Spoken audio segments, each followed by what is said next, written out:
Today I'm teaching you how to activate Zelle in Wells Fargo, and this is probably one of the easier things to do.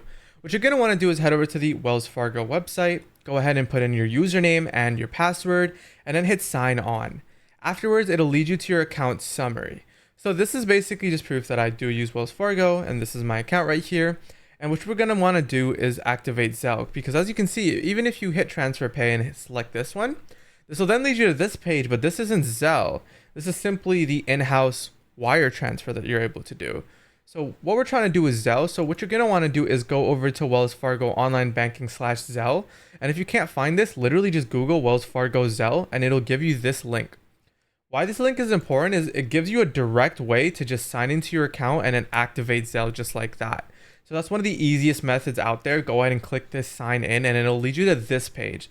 So this is my send money with Zelle page, and this is how it looks like after you sign in and apply to it. So it's that simple. Then you'll be able to send your Zelle payments to anyone. I have it blurred at the moment because obviously personal information, but that's how you do it. If this helped you out, consider subscribing.